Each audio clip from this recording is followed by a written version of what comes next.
everyone, welcome to our e-contest presentation on modeling interest rates and compound interest rates using differential equations.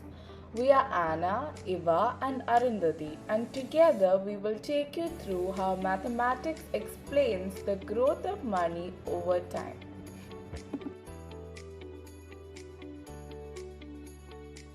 In today's video, we'll be looking at the following topics.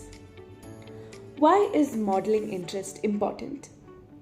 Types of interest rates: simple, compound and continuous. The differential equation model. Solving the differential equation for continuous compounding. We will be looking at some examples of different types and also the graphical comparison of growth. Variable interest rates and differential equations. Application of differential equation in finance and economics. Advanced extensions, that is stochastic models. And finally, summary and references. In our daily lives, interest plays a central role. Whether we save money in a bank, borrow a loan, or invest in the stock market, but have you ever wondered how exactly money grows with time?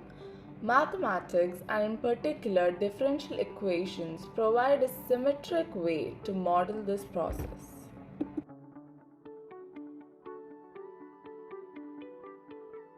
Let us review the three types of interest.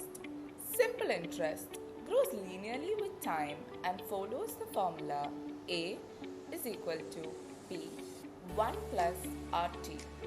Compound interest grows faster because the interest is added periodically and its formula is A is equal to P 1 plus R by N raised to NT.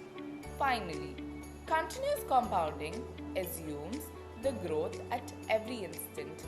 This is where differential equations come into play and we will derive its equations shortly.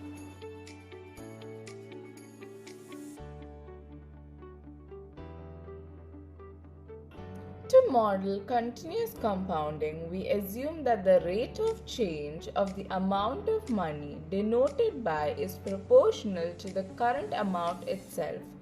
This gives us the differential equation.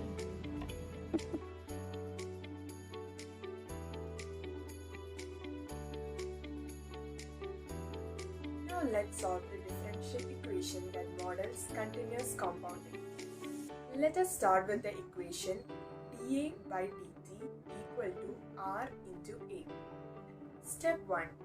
We separate the variables. dA by A is equal to R into dt. Step 2. We integrate both sides. Integral 1 by A dA is equal to integral R into dt, which is equal to log A equal to RT plus C. Step 3. We apply exponentials to remove the logarithm. A is equal to E raised to RT plus C. This can be rewritten as A of T equal to A naught E into E raised to RT.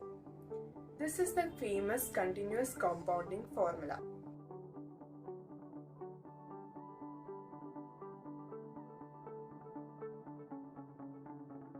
Let's apply these formulas with a simple example. Suppose you invest ₹1000 at an annual interest rate of 10% for a period of 5 years. For simple interest, we use the formula A is equal to P into 1 plus RT. Substituting P is equal to 1000, R is equal to 0.10 and T is equal to 5, we get A is equal to ₹1,500. For compound interest with annual compounding, the formula is A equal to P into 1 plus R raised to T. Substituting values, we get A is equal to rupees 1610.51. Finally, for continuous compounding, the formula is A is equal to P into E raised to RT. So, A is approximately equal to rupees 1648.72. We notice that simple interest gives the smallest return, annual compounding gives more, and continuous compounding gives the maximum growth.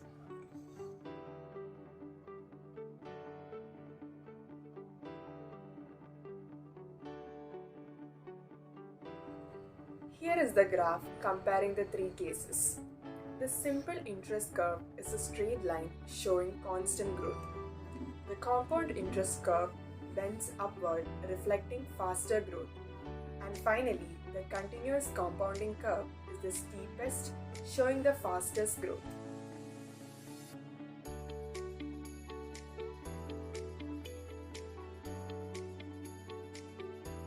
Now let's see another example. Consider a large investment over a longer time horizon. Suppose you invest rupees 5,000 at an annual interest rate of 8% for 10 years. With simple interest using, we get A is equal to rupees 9,000. With annual compound interest, the formula is A is equal to P into 1 plus R whole raised to T. Substituting values, we get A is equal to rupees 10,794.62. With continuous compounding, we use A is equal to P into P raised to RT. That gives A is equal to rupees 11,127.70. This example highlights the true power of compounding. For 10 years, the difference between simple and compound interest becomes significant, almost rupees 8,000 more. But continuous compounding gives the maximum, adding extra rupees 3,000 on top of annual compounding.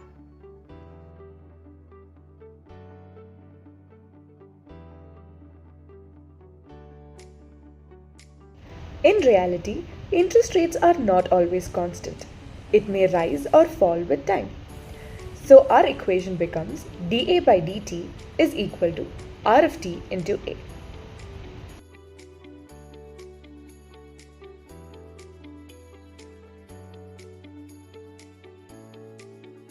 Continuous compounding is widely used in finance.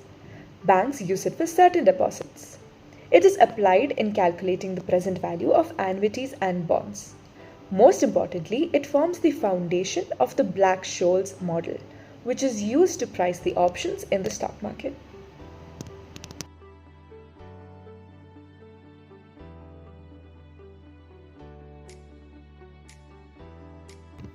At higher levels, we introduce uncertainty into interest rates using probability. This leads to stochastic differential equations, which are essential in modern financial mathematics. It is interesting to note how simple equations lead to advanced theories used in global finance.